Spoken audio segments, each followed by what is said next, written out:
গরমের সময় ডাল ভাতের সাথে যদি এই রকম রোস্টেড আলু ভর্তা থাকে তাহলে ভীষণই তৃপ্তি করে দুপুরে বা রাতের খাবারটা খাওয়া যায়। সব সময় তো একই রকম পদ্ধতিতে আলু ভর্তা বানিয়েছেন, আজ একটু অন্যরকম পদ্ধতিতে বানিয়ে দেখুন, দারুণ সুন্দর খেতে লাগে। নমস্কার বন্ধুরা, কিচেন টেকনিকে আপনাদের সবাইকে স্বাগত। আমি মধুমিতা। আজ নিয়ে এসেছি একটা দারুণ স্বাদের রেসিপি। চলুন দেখে নেওয়া যাক। আলু ভর্তা বানানোর জন্য প্রথমে আলুটাকে সিদ্ধ করে নিতে হবে। তার জন্য আমি একটা পাত্র নিয়েছি, তাতে আমি পরিমাণ মতো জল দিয়ে দেব। জল দেওয়ার পরে আমি এখানে দুটো আলু নিয়েছি, আলুটাকে খুব ভালো করে খোসা ছাড়িয়ে নিয়েছি আর 4 টুকরো করে নিয়েছি। এরপর এটাকে ঢাকা দিয়ে দেব, তারপর খুব ভালো করে এটাকে সিদ্ধ করে নিতে হবে। দেখুন আলুগুলো ফুটতে শুরু করে দিয়েছে। ঢাকা খুলে আমি আপনাদের দেখিয়ে দেব যে আলুটা কত সুন্দরভাবে সিদ্ধ হয়েছে। দেখুন আলু একদম পারফেক্ট ভাবে সিদ্ধ হয়ে গিয়েছে, একদম নরম হয়ে গিয়েছে। গ্যাসের ফ্লেমটাকে বন্ধ করে দেবেন, তারপর একটা ঝুড়ির মধ্যে দিয়ে এটাকে জল ঝারিয়ে নেবেন। এরপর ভর্তার জন্য যে উপকরণগুলো প্রয়োজন সেগুলো নিয়েছি। দুটো মিডিয়াম সাইজের টমেটো নিয়েছি, আর ঝালের জন্য নিয়েছি দুটো কাঁচা লঙ্কা, আর নিয়েছি দুটো মিডিয়াম সাইজের পেঁয়াজ। এরপর টমেটোর মুখগুলোকে কেটে আমি দু টুকরো করে নেব। আপনারা যে কটা আলু দেবেন ঠিক সেই কটাই টমেটো ব্যবহার করবেন, তাহলে কিন্তু খেতে বেশি ভালো লাগবে। দেখুন টমেটো দু টুকরো করে নিয়েছি, এটাকে আমি সরিয়ে রাখলাম। এরপর কাঁচা লঙ্কাটাকে খুব মিহি করে কুচিয়ে নেব।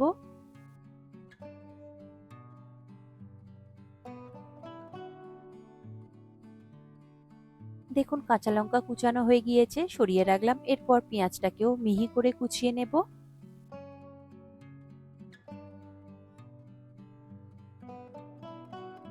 দেখুন পেঁয়াজ কুচানো হয়ে গিয়েছে, এটাকে আমি সরিয়ে রাখলাম। এরপর নিয়েছি 5টা রসুনের কোয়া, এটা বড় সাইজের রসুনের কোয়াটা রয়েছে। আপনাদের যদি ছোট থাকে তাহলে 10টা কি 12টা মতো দিয়ে দেবেন। এরপর আলু আর টমেটো গুলোকে রোস্ট করে নিতে হবে। তার জন্য একটা ফ্রাই প্যান নিয়েছি। ফ্রাই প্যানটা গরম হলে তাতে দিয়ে দেব 3 চা চামচ সর্ষের তেল।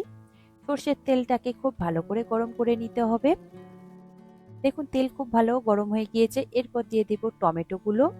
টমেটোগুলো এইভাবে কাটার দিকটাকে কড়াইয়ের দিকে দিয়ে দেবেন, তাহলে খুব সুন্দরভাবে রোস্ট হবে। তাহলে টমেটো থেকে এক্সট্রা জলটা খুব একটা বেশি বের হবে না, জলটা খুব তাড়াতাড়ি টেনে যাবে, শুকিয়ে যাবে। এরপর দিয়ে দেব সিদ্ধ করে রাখা আলুগুলো।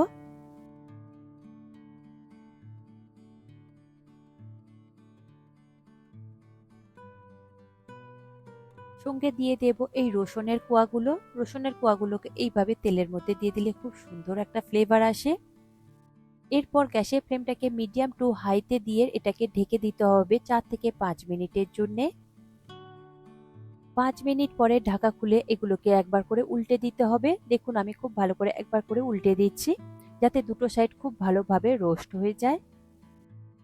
দেখুন আলু আর টমেটোগুলো একটা সাইড আমি উল্টে দিয়েছি। এরপর আমি অল্প করে একটু নুন ছড়িয়ে দেব, যাতে টমেটোগুলো খুব তাড়াতাড়ি নরম হয়ে যায়। নুন দেওয়ার পরে এগুলোকে আরো একবার খুব ভালো করে মিশিয়ে নিতে হবে। দেখুন উল্টো করে দিয়ে চারি সাইডটা খুব ভালোভাবে যাতে রোস্ট হয় সেইভাবে আপনারা সেঁকে নেবেন। দেখুন নুন দেওয়ার ফলে টমেটোগুলো খুবই নরম হয়ে গিয়েছে, এর খোসাগুলো দেখুন আলাদা হয়ে যাচ্ছে। এই খোসাগুলোকে আপনারা অবশ্যই তুলে ফেলে দেবেন। দেখুন টমেটোর খোসাগুলোকে আমি বাদ দিয়েছি। এরপরে খুব ভালো করে একবার হাই ফ্লেমে মিশিয়ে নেব, যাতে টমেটো থেকে যে এক্সট্রা জলটা ছেড়েছে সেটা তাড়াতাড়ি শুকিয়ে যায়। এরপর এর মধ্যে দিয়ে দেব ঝালের জন্য কাঁচা লঙ্কা, যে লঙ্কাটা আমি কুচিয়ে রেখেছিলাম। লঙ্কা দেওয়ার পরে গ্যাসের ফ্লেমটাকে হাইতে দিয়ে 2 থেকে 3 মিনিট মতো কন্টিনিউ নাড়াচাড়া করে একটু এরকম রোস্ট করে নিতে হবে।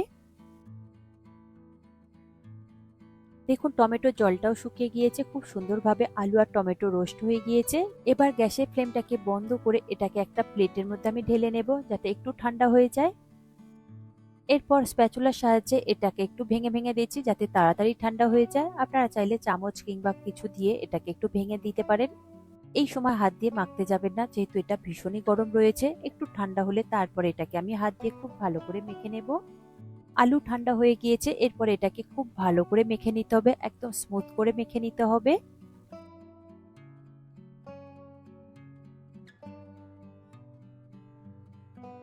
দেখুন খুব সুন্দর করে আমি মেখে নিয়েছি। এরপর এর মধ্যে দিয়ে দেব কুচিয়ে রাখা পেঁয়াজ, আর দিয়ে দেব কুচিয়ে রাখা ধনেপাতা, দেব স্বাদ অনুযায়ী নুন, সব শেষে দিয়ে দেব 2 থেকে 3 চামচ মতো সর্ষের তেল। তেল দেওয়া হয়ে গেলে খুব ভালো করে এটাকে একবার মেখে নিতে হবে। দেখুন রোস্টেড আলুর ভর্তা আমার মাখা হয়ে গিয়েছে, একদম রেডি হয়ে গিয়েছে। এটাকে এবার আমি গরম ভাতের সাথে সার্ভ করব। তবে খাবার সময় অল্প করে উপর থেকে একটু কাঁচা সর্ষের তেল দিয়ে দেবেন, এতে করে ফ্লেভারটা টেস্ট কিন্তু খুব সুন্দর আসবে। দেখুন রেডি হয়ে গেল রোস্টেড আলুর ভর্তা। খুবই সিম্পল, খুবই সহজ, আর তবে খেতে কিন্তু অসম্ভব সুন্দর হয়। এইভাবে আপনারা একবার বানিয়ে দেখবেন। এই রোস্টেড আলুর ভর্তার স্বাদ কিন্তু একদম মুখে লেগে থাকার মতন। এই রেসিপিটি আপনাদের কেমন লাগলো কমেন্টে অবশ্যই জানাবেন। আর যদি ভালো লেগে থাকে তাহলে লাইক শেয়ার করবার অনুরোধ রইল। সাথে এই রকম সব নিত্য নতুন রেসিপি পাওয়ার জন্য কিচেন টেকনিককে সাবস্ক্রাইব করে রাখবেন। আজ তাহলে এই পর্যন্ত, আবারও দেখা হবে অন্য কোনো রেসিপির সাথে। সবাই ভালো থাকবেন, সুস্থ থাকবেন, আর ভিডিওটি পুরো দেখার জন্য অসংখ্য ধন্যবাদ।